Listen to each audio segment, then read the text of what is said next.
Okay, well, just I guess we can get started. We're at the hour, so amazing. Thank y'all so much for joining us. My name is Nina Gurak, and I use she, her pronouns. I'm the policy director with Healthy and Free Tennessee, and we were really excited to have this conversation with the Middle Tennessee Black Gun Club. And if you don't know, this is a 3-part conversation, so today is just part 1.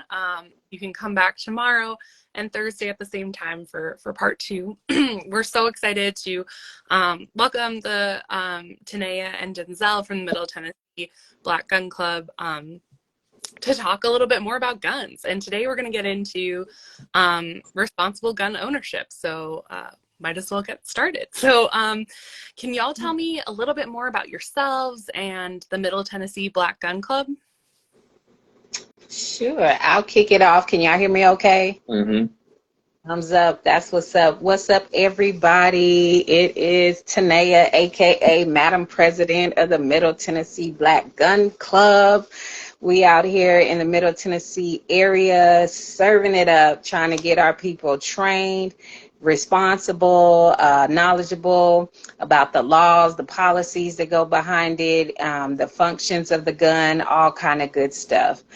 We came together to get it started because there's definitely a need out here. Denzel and myself were training on our own. We have our own separate businesses, and we were out here getting women trained and fellas trained and children. And we decided, you know what, let's try to make it more cost effective because training can be expensive. It is expensive. Just even getting the tools that you need to train, the ammunition, stuff like that, that stuff can start to add up. So we figured if we start a gun club, we can reach out to more people, figure out who's out here on the same mindset and wavelength that we're on, and bring our forces together to be able to better serve the community, specifically the Black community. I mean, you know, everybody's good, but we definitely seen a need for the Black community to get right. So again, Tanea, Madam President of the Middle Tennessee Black Gun Club. She's a shooter. Hey y'all, my name's Denzel, pronouns he, him, his. I am the Sergeant at Arms for the Middle Tennessee Black Gun Club. And the only thing I'll add to that is that Tanea and I, in addition to what she said, we saw a need for an intervention in this current moment as it related to firearms. It's definitely no secret that this country has a very messy, complicated history in association with firearms, and particularly as relates to Black communities. This is a tool that has a very complex and contradictory history and relationship. And so we understood that it has caused a lot of pain. And at the same time, it has been a tool for liberation and a tool for social change. And so part of what we're doing is we're actually continuing in the historical tradition of the Black Arms tradition, one that was started very centuries ago when we were forced onto ships to be forcibly brought here to the States. So Kidnapped. Mm-hmm. Shout out to Jesse. I see one of our members on here representing. We see you, Jesse. We'll see you Saturday. Yeah. Well, thank you so much for that, some of that context and history about the club and about what y'all do. So, you know, you mentioned that you want to make sure that folks are trained and really like responsible gun owners. And I was wondering if you could talk a little bit more about what responsible gun ownership looks like and how, like, what do you teach your members and, you know, what should we all think about when we think about responsible gun ownership? Well, that's definitely an area that I focus on heavy, being a responsible firearms owner. Because you can go to jail real fast. You can get locked up quick just for possession of a firearm, mishandling it, not even shooting somebody, but just not knowing what you're doing, being in the wrong spaces with it, not carrying it correctly, negligence. So when we talk about being a responsible firearms owner, there's a lot that goes with that. One of the things I'll jump on, and then I'll let Denzel, we'll kind of go back and forth. The gun is just a part of it. So our focus is not just the gun, it's self-defense, right? It's taking care of your community. So being trained, especially if you have a firearm in your home or you conceal carry, in other aspects such as stop the bleed. If you're going to be able to put a hole in somebody or possibly yourself, hopefully not, or, in a gunfight, however it happens, you need to know how to stop the bleed, which goes further than that. We have tourniquets, the wound packing, which that's something we do teach and will be teaching through the club as well. CPR and AED, skills like that. Our communities, we have to be our first responders, right? And really that's any community, but unfortunately in a lot of marginalized communities, it's going to take a while before they get there, so being able to help your community members, Big Mama mess around and go into cardiac arrest, or blood pressure high and she fall out, and a lot of times our grandmothers, aka Big Mama, is keeping the kids, so even training our kids is important. So that's some of the other things. Pepper spray, we teach that. So the gun, we want it to be the last resort. So being responsible with that is other things like situational awareness, just being very aware of your surrounding, what's going on, trusting, especially my ladies, trusting that instinct, that gut instinct that lets you know something is not right. When your spidey senses tap in, you need to be paying attention. So we do teach like the color codes of awareness, and what that looks like when you have a firearm on you. One thing I've heard other instructors say is like when you have a firearm on you, you're always in the wrong. So if you bump me, it's my bad. If if you talking crazy to me, you got it, because I have the deadly weapon on me. And if this thing escalates, then I have to make a decision whether it gets pulled out or not. And that comes with court and police sirens and things that I don't want any parts of. So that goes into conflict avoidance, being able to de-escalate and walk away, and know that you're the bigger person. You don't let your ego, what one of my instructors say, your ego is not your amigo. It's not your friend. It's most of the times. So little things like that is part of being a responsible gun owner, being able to control your emotions, being aware of what your surroundings are, and having other skill sets that complement the firearm. So there's other things, and I'm gonna let Denzel jump in and throw some stuff in there too.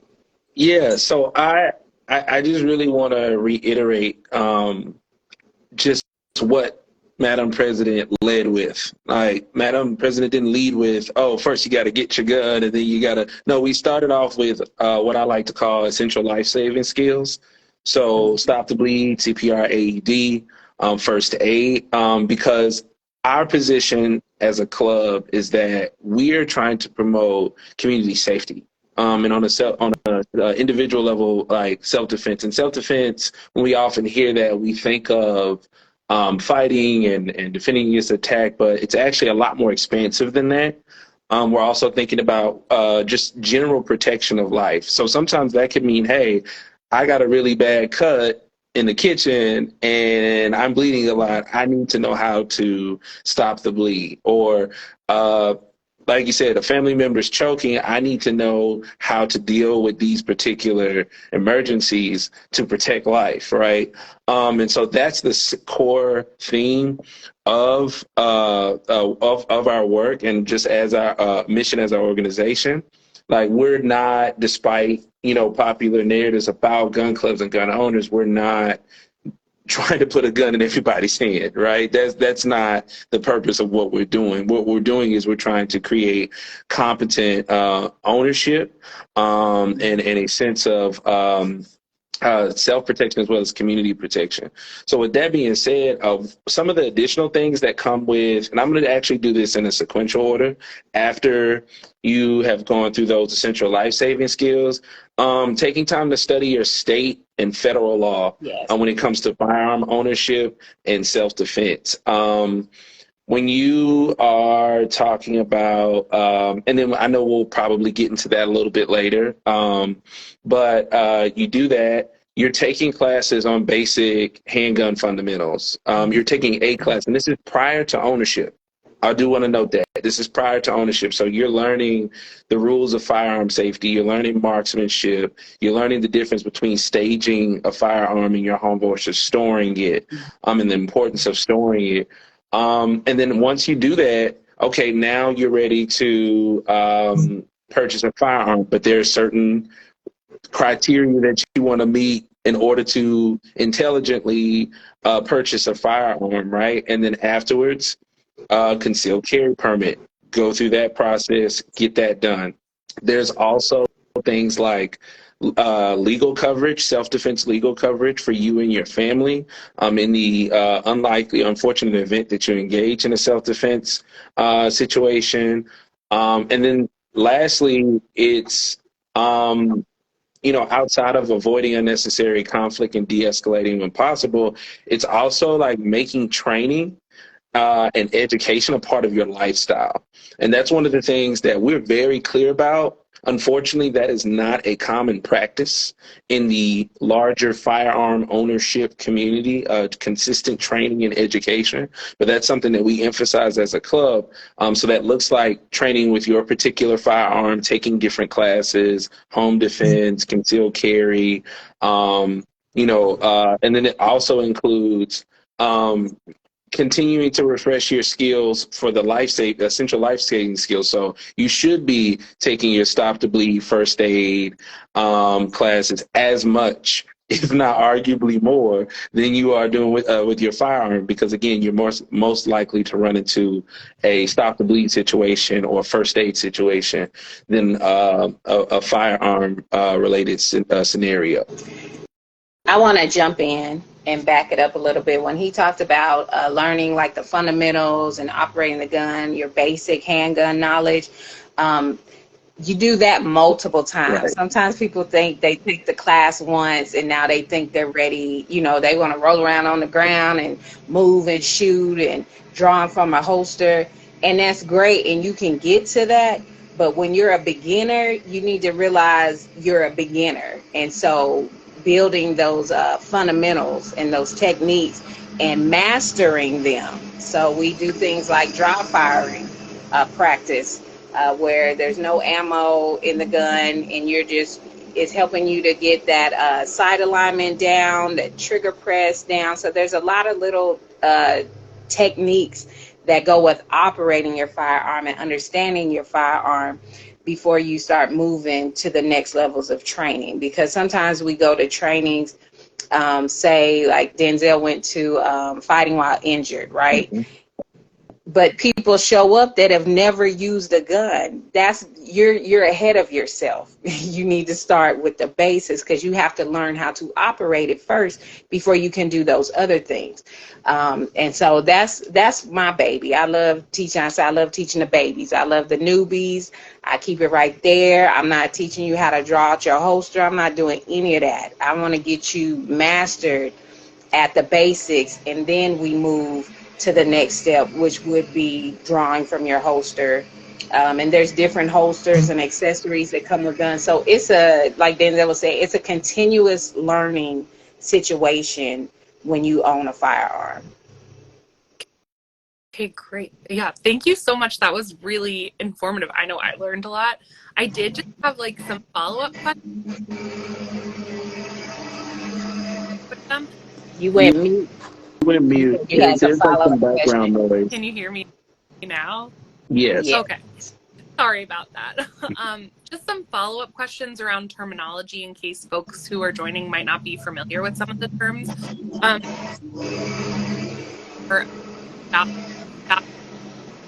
Like, what is the purpose of that training and what does it look like a little bit? Yeah, I don't mind. When we talk about Stop the Bleed, this is a particular subsection of first aid training. So oftentimes in first aid training, you're talking about various emergencies that are associated with bleeding, with shock, or heat stroke or hypothermia, things of that sort. Stop the Bleed is a particular subsection of first aid training that focuses on stopping life-threatening bleeding. So this is bleeding that comes from the arteries, bleeding that would otherwise lead to immediate death within seconds or minutes. And so what that looks like knowing how to use a tourniquet. And this is a device that's used on the limbs to stop bleeding on the arms and legs. This looks like using things such as chest seals to, as the name suggests, stop the bleeds that may be coming from the chest or torso area, and other devices that do various different things. But the primary purpose of it is to prevent life-threatening bleeding following a really traumatic injury, which can be a firearm, a round going through the body, but it can also be something else like a major fall or amputation. Accidents. Exactly. Probably tourniquets are probably used the most in car accidents. Exactly. And it's an IFAK, individual first aid kit. You can get them on Amazon, or you can support a Black business and go to stillstandingllc.com. Shout out to Doc, who's our instructor that got us certified, and he sells the whole kit. That's going to have your tourniquet, your chest seals. It's going to have the wound packing, the gloves, the scissors, like things, and even little things like 4 baby aspirin. Like, keep things like that in your purse. If somebody falls out, has a stroke, or is having a heart attack, you need 4 baby aspirins to start helping them out. Packs of sugar, packs of honey. Don't put jelly in your purse, ladies, but honey, things like that. Like myself, I have diabetes, so when my blood sugar is crashing, and a lot of times I say I'm a bad diabetic, I don't even have snacks myself, but those are little simple things that you can carry with you that's gonna help you. Now, no, Jesse, the packs of honey is not in the in the IFAK and the 4 baby aspirin, but you can add it, or you can have it additional to that. But the IFAK itself is going to come with more of the things for stopping wounds due to severe bleeding. Awesome. Thank you so much for that clarification. I was also just wanted to follow up a little bit on Denzel, your comment about like storing versus staging a firearm. And I was wondering if you could share a little bit more for folks who might not be familiar with that terminology. Yeah, so storing versus staging, this is something that we talk about in our home defense classes. So if you're interested, holler at us. But storing is the act of placing your firearm into a storage container, one that renders it unusable. So the whole purpose of storing it is to put it away where folks who don't need to touch it don't touch it. It's not able to be used immediately, right? And so that's the key part of storing. Staging Even in the car. I'm sorry? Even in your car. Even in your car. I was going to lock boxes, things like that. Yeah, even in your car. Right. Even in your car or anywhere where you are legally residing. Staging is the process of placing your firearm in a area in your home or your car or anywhere where you're legally allowed, that is accessible and ready to use once you grab it. So, for example, when it's go time. So maybe having a pistol in a certain easy to open container beside your drawer, or a shotgun in the closet. That would be an example of staging, as opposed to storage, which is when it's typically in a big locked away safe. Mm-hmm. Yeah, so staging is not complicated. I'm not that he complicated it, but like you know, maybe your gun's under your pillow. Guilty. That's how I sleep at night. You know, you might have it under your sofa. You might have it racked. Some people have secret compartments.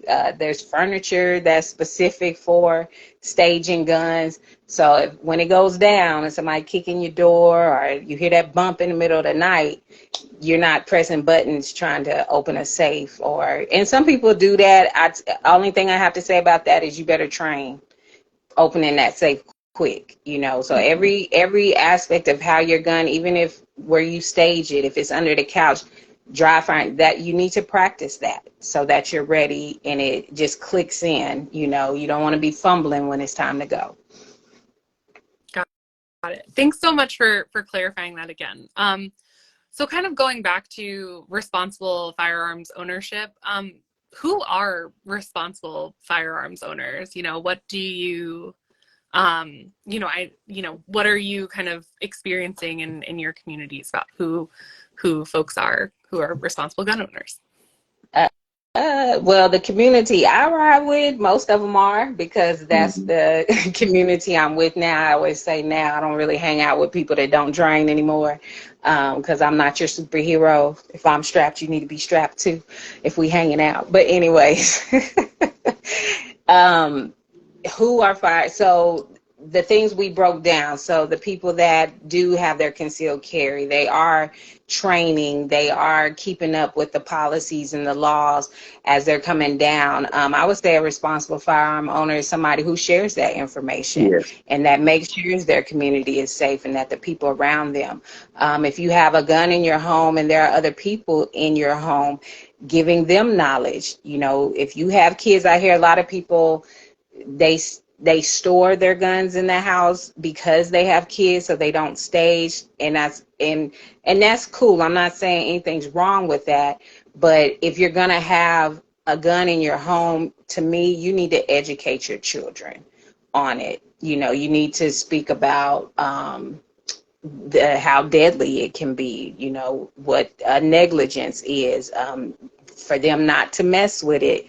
But I would also start teaching them, you know, starting with safety and how to properly handle it. Because if there's a gun in your home, when they go stay the night somewhere else at a family member's home, at a friend, or they're just going to visit, or they're hanging out, and somebody just shows up with a gun, you know, how would your child respond to that? You know what I mean? So being a responsible gun owner to me is definitely sharing the knowledge.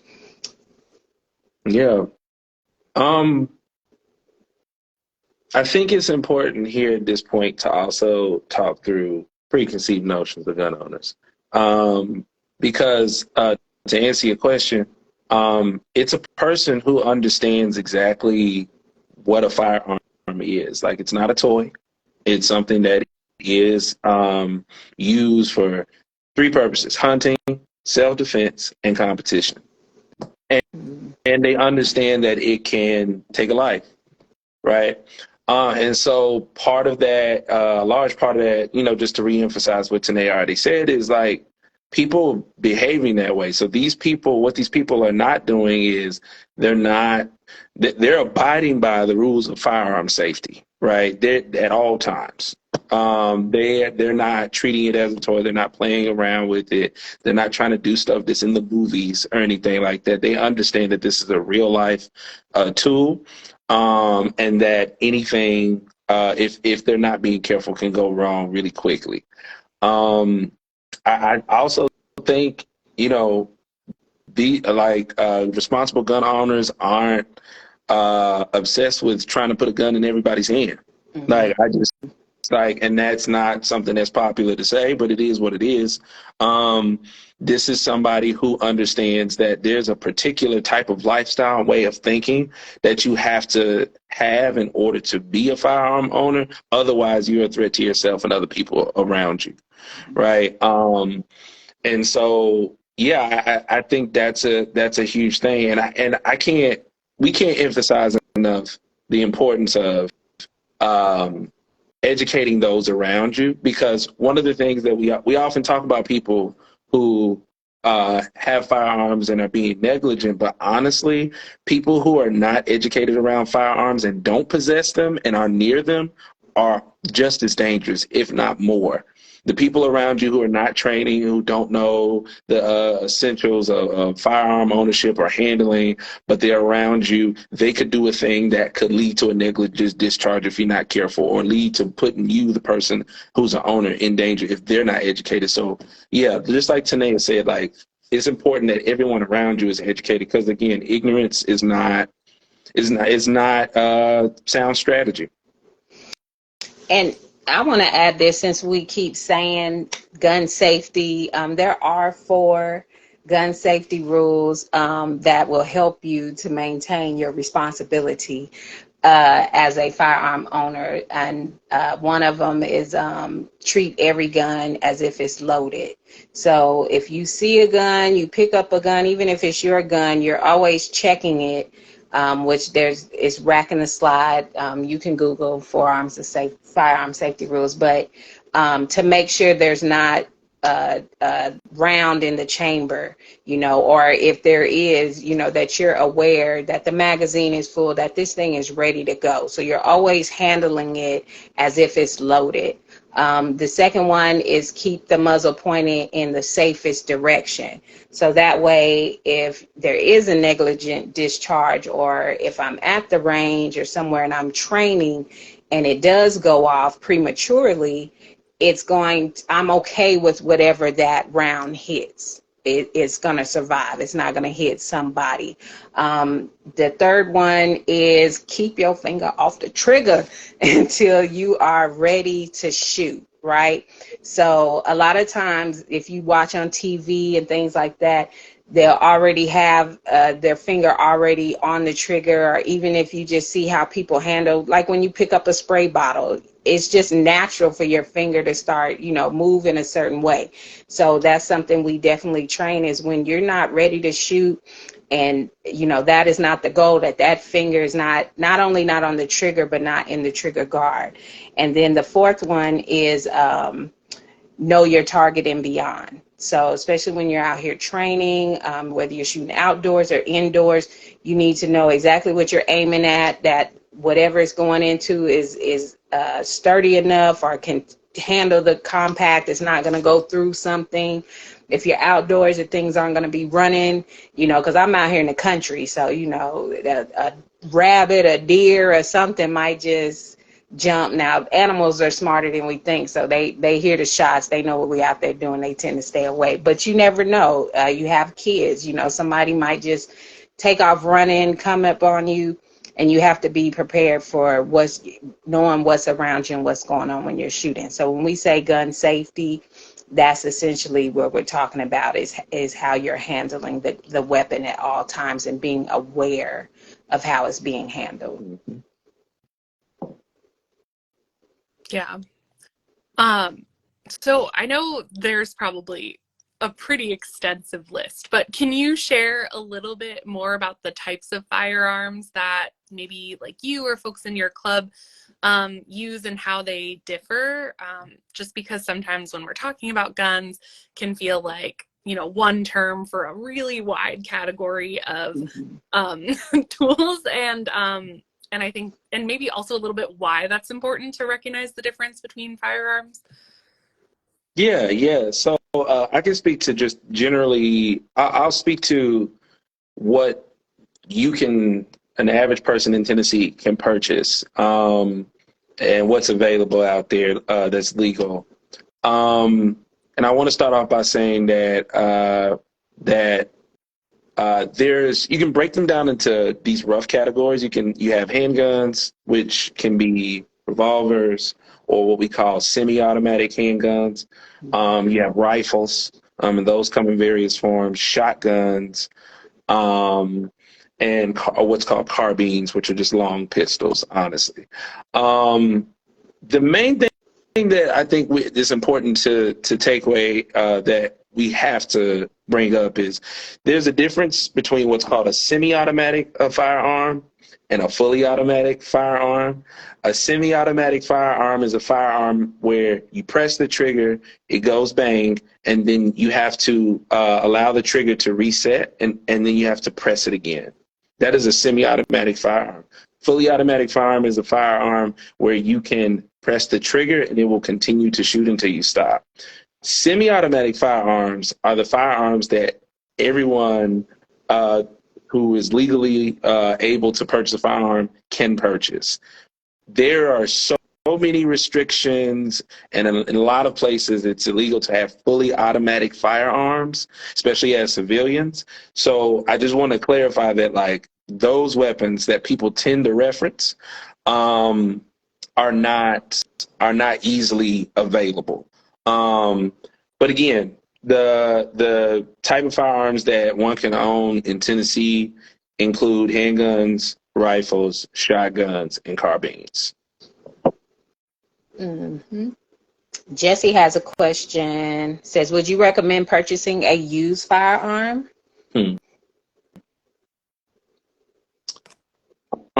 I think it depends. I think it largely depends. You have to ask questions from the former owner around just about the condition they've kept it in.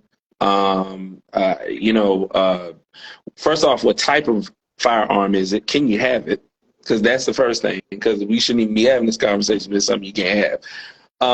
But if you can, what type is it? How often is it being used? And then go take it to a gunsmith and get them to inspect it and see how good of condition that it's in, if it needs to be fixed or something like that, before considering purchasing it. But the answer is it depends.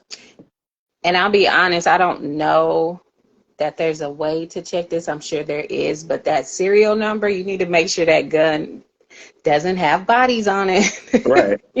Just hasn't been used in a crime. You're potentially setting yourself up to have a gun that has been used in a crime. So if somebody in the comment that's out there listening knows, how you can check on that, or if you can with the serial number, that's definitely something. Make sure the serial number is still on there for sure. But I feel like if you're a beginner and you're still learning about guns, I wouldn't purchase a used one unless it was from somebody I trust and they could show me, kind of how to maneuver with the gun. Because, man, we've had some wild guns show up to class. I'm talking about, seemed like it came from the 1800s, stuff that I just look at. I'm like, I don't know what that is, and I don't know what to do with that. But the crazy and scary part to me is I'm somebody that deals with firearms, and when I don't know what it is, and I had to bleep myself almost, and they for sure don't know what it is. Why is this in your possession? Why is this at the house? I've had people show up, and so I'm about to go on a little tangent, so y'all just bear with me.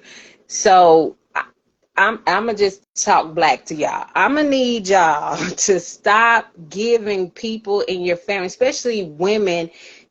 Men, y'all tend to give women a gun, your daughters, your sisters, your wife, your mom, your whoever, as a gift, or because they live by themselves and you think they need to be protected, and you're not showing them how to use it. That makes absolutely no sense to me. I mean, it keeps my pockets fat because they come train with me. But when they bring me the gun, sometimes there's ammo in the gun, or it's old ammunition in the gun. They're totally afraid of this gun. It's too big for them. It doesn't work for them. And somebody else has gone and made it their business to go either purchase a new one or give them something and not show them how to use it. Back to being a responsible gun owner. That's not being responsible. If I'm going to give somebody with a firearm, you best believe I'm going to take them to the range. I'm going to show them how to use it. I'm going to make sure they understand the laws. They have the accessories they need. They understand how to be safe with it. Like you are the responsible one. You just handed over a deadly weapon. Just because they're grown doesn't mean they won't hurt themselves. So we have to be back to that responsible firearm ownership. We have to be responsible. wherever that gun goes. So if it's transferring ownership, then you need to make sure the person you're giving that gun to is ready for a firearm. Not because you want them to have it and you think they should have it because they live by themselves. Get them some pepper spray. You know, let's start small. Go get them some boxing classes or something, but stop with this urge to go buy women guns and not show them how to use it. Rant over. Oh, thank you. That's really important knowledge. And you did, both of you kind of really addressed this topic, but I don't know if anyone had any additional thoughts or concerns about why it's important for everyone to know about responsible gun ownership and guns. And also maybe it sounds like y'all might teach classes, but I do see a question in the comments about like people who aren't necessarily ready or interested in owning a firearm, but want to be responsible, want to step up and learn what they need to learn. Where can they turn to do that? Yeah, so I could jump in. Why is it important to know for everyone to know about responsible gun ownership? You probably heard this million times before, but in the U.S., there's more guns than people. They're not going to be wished away. Like, it's not, guns are not a matter of belief. They are a material reality. And so with that unavoidable fact, what do we do? Do we pretend that they're not there and risk, making a decision that could cost somebody's life? Or do we decide, hey, let's be clear about what is here. Let's learn and understand how it works so that we can keep ourselves safe. Everybody doesn't have to own a firearm, but we are that much safer if everybody understands how they function, how to properly manage and use them, what our laws look like, so that the conversations are more critical. Our interactions with each other in our households and elsewhere are a lot more safe, because ignorance is never a key ingredient in terms of a sound strategy, no matter what the topic is.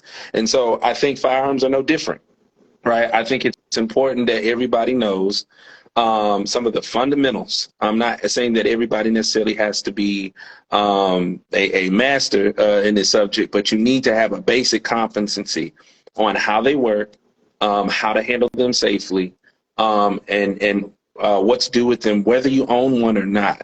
You can never own one in your life, but if you learn how to use them, if you learn how they work, you are a responsible person that is helping to ensure that folks around you are that much safer because you at least took the time to understand that. And I think that's something we have to emphasize, not only as the person who is so adamant about buying a gun, but also the person who doesn't want to touch guns. It is your responsibility. It is your duty to the folks around you to understand how they work, because they're here whether you like it or not. Mm-hmm. And one thing we left off about being a responsible firearm owner, when it comes to storing, especially in the car, quit putting that gun in the console, in the glove compartment, because especially Middle Tennessee, Nashville, you're crazy. Stolen guns out of car has gone up so much. And you're leaving your doors unlocked because you rather not your window get busted out if somebody's trying to break into your car. Well, then keep the gun out the car.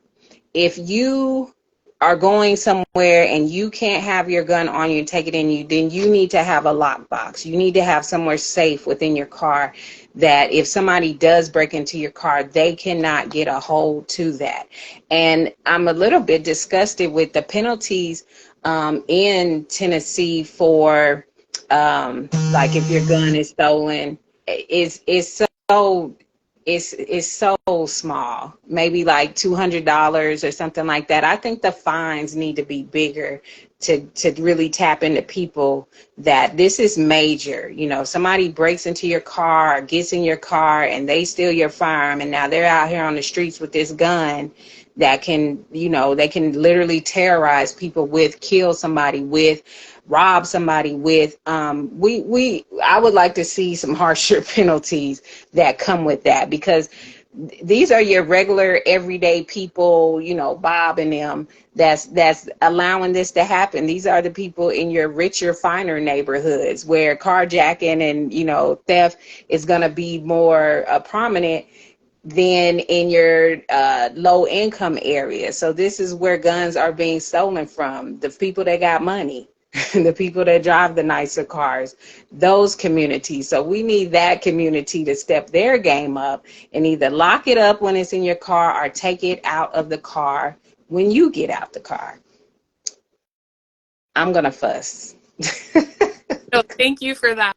Yeah, I think that's helpful context too, because I didn't really know about that, but I definitely have heard of guns being stolen out of cars, so that's helpful to know a little bit more about for sure. Okay, so we are getting close to the end of time, and I just want to let folks know this conversation is not over.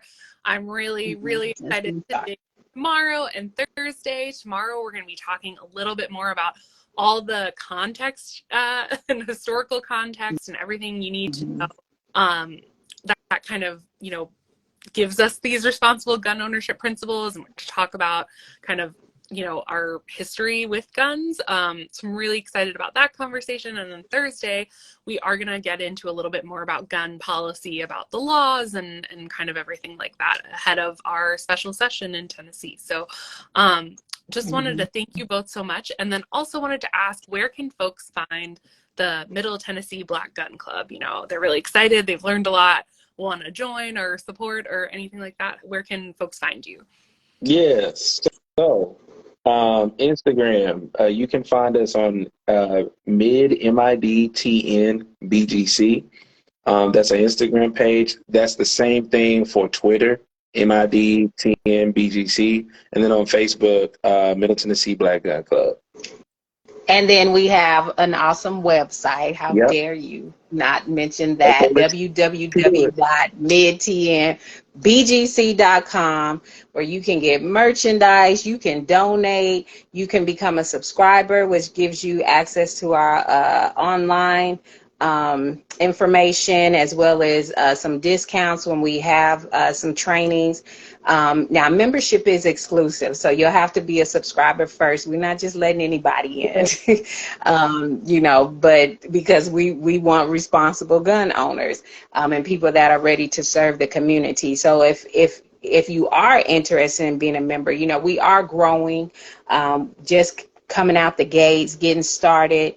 But we do want to maintain a certain standard within our membership. So there is a process, but you can subscribe all day long, and that would definitely help us to be able to get more equipment, to keep our fees and prices down for our trainings, or to be able to pay instructors to come in and host the type of trainings that people want, you know, outside of just the basics. So yeah, definitely go to the website, purchase some merch, be fresh out here in these Middle Tennessee streets. And yeah, and then we have a range day actually coming up this Saturday, August the 5th. So you do have to register to find the location. It will be in Nashville, but it's a range meetup. So it's just a bunch of us getting together so we can socialize and network with the community. So if you have an interest and see, okay, is this something I want to be a part of, our range meetups would be a great place to start, to get to know the leadership, the crew, and meet some cool people in the community that are stepping up and want to be responsible gun owners. Yep. Awesome. Well, thank you so much for your time and for your wisdom and sharing everything with us today. And for folks who might have even more questions, look out for an additional post we'll be sharing today. So you can ask some questions there and we'll get to them tomorrow for sure. So thank you, and have a great rest of your day. Thanks so much. Thank you, everybody. Shout out. We see you out there in Virginia tapped in. We love y'all. Thank you. Thank you.